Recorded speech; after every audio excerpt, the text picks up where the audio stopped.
Jan Suraaj party ने भागलपुर में एक प्रेस कॉन्फ्रेंस कर भाजपा के प्रदेश अध्यक्ष पर किशनगंज मेडिकल कॉलेज प्रकरण मामले में जमकर निशाना साधा। भागलपुर में जन सुराज पार्टी द्वारा एक प्रेस कॉन्फ्रेंस आयोजित कर भाजपा के प्रदेश अध्यक्ष दिलीप जायसवाल पर जमकर निशाना साधा है। भागलपुर स्थित 0 माइल जन सुराज पार्टी के प्रधान कार्यालय में एक प्रेस कॉन्फ्रेंस आयोजित कर जन सुराज पार्टी के मुख्य प्रवक्ता बाबुल विवेक ने भाजपा के प्रदेश अध्यक्ष दिलीप जायसवाल पर सीमांचल के एक सिख अल्पसंख्यक समुदाय के माता गुजरीमल मेडिकल कॉलेज पर अवैध कब्जा करने का आरोप लगाया है। उन्होंने कहा कि भाजपा के प्रदेश अध्यक्ष Dilip Jaiswal Kishanganj MGM medical college में एक क्लर्क पद पर नौकरी करने वाले काइनलेज का मालिक कैसे बन गए। वहीं भाजपा के प्रदेश अध्यक्ष को इस बात का खुलासा करना चाहिए कि 20-25 सालों में किन किन नेताओं के परिजन के बच्चों ने उस काइनलेज से MBBS की डिग्री प्राप्त की है, जबकि मेडिकल कॉलेज प्रकरण मामलों पर विरोध करने वालों की हत्या जैसे घटना का भी अंजाम दिया गया है। जबकि इस मामले में भाजपा एवं राजद के शासनकाल में भी अध्यक्ष दिलीप जायसवाल को पूर्ण समर्थन मिला हुआ था,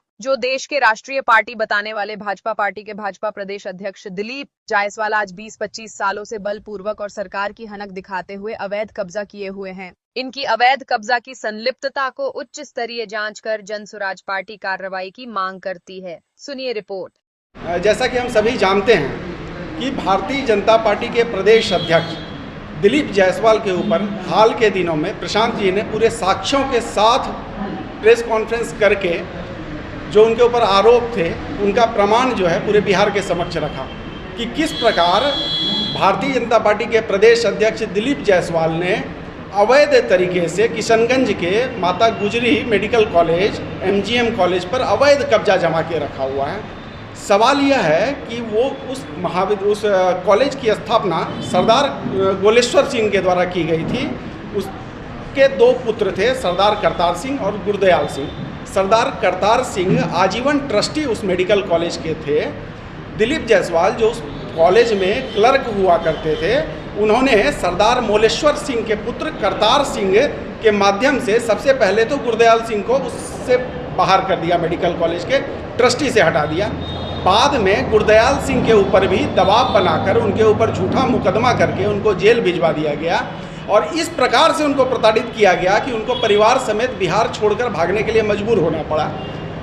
जबकि वो सिख माइनॉरिटी का दर्जा उस मेडिकल कॉलेज को प्राप्त है, वहाँ पर 2/3 जो सदस्य हैं ट्रस्टी वो अल्पसंख्यक होने चाहिए, ऐसा वहाँ के बायलॉज में लिखा हुआ है। उस बायलॉज का खुलेआम उल्लंघन किया गया। आज के तारीख में वहाँ पे जो ट्रस्टी हैं वो दिलीप जायसवाल हैं, दिलीप जायसवाल के बेटे हैं, दिलीप जायसवाल की बहू है। इन्होंने अवैध तरीके से अपने परिवार के लोगों को ट्रस्टी में घुसा के और पूरे के पूरे मेडिकल कॉलेज पर कब्जा कर लिया। ये बहुत संगीन विषय है क्योंकि ये जो घटना है ये पिछले 25 साल से उन्होंने अवैध कब्जा करके रखा हुआ है। इन 25 सालों में जब उन्होंने कब्जा किया था तो यहाँ पर बिहार में राजद की सरकार थी, राबड़ी देवी यहाँ की मुख्यमंत्री हुआ करती थी। राजद की सरकार होने के बावजूद भी दिलीप जायसवाल के ऊपर कोई कार्रवाई नहीं हुई। उन्होंने जो अपनी मनमानी थी वो की। इतना ही नहीं, इस पूरे मेडिकल कॉलेज को जो हड़पा गया, इस प्रकरण में राजेश शाह नाम के एक व्यक्ति थे जो उसी कॉलेज के थे, उनकी हत्या कर दी गई। और जब राजेश शाह की हत्या होती है, राजेश शाह की हत्या के बाद जिस IPS अधिकारी जो तत्कालीन SP थे किशनगंज के, उन्होंने जो जांच किया और इनको दिलीप जायसवाल को क्लीन चिट दिया, उसी SP की पत्नी ने उसी MGM कॉलेज से MBBS की डिग्री बाद के दिनों में ली। तो ये पूरा घालमेल और साठगांठ है, सत्ता का पूरा घालमेल और साठगांठ है राजनीतिक दलों का आपसी। ये पूरा प्रकरण इसको बयां करता है। पिछले 25 साल में अलग अलग दलों की सरकार रही, उन सरकारों ने में से किसी ने आवाज़ नहीं उठाया दिलीप जायसवाल के खिलाफ। जनसुराज आ गई और प्रशांत जी ने इस पूरे मामले का जो है वो पोल खोल किया है। इसी बात को लेकर हम यह मांग कर रहे हैं क्या कि इन राजनीतिक दलों के संलिप्तता की जांच होनी चाहिए। बिहार के लोगों के बीच में यह सच जाना चाहिए कि ये जो राजनीतिक पार्टियां यहाँ बिहार में हैं वो सारी एक हैं, क्योंकि जब मामला दिलीप जायसवाल के अवैध कब्जे का आता है तो वहाँ पर सारी राजनीतिक पार्टियां मौन हो जाती हैं।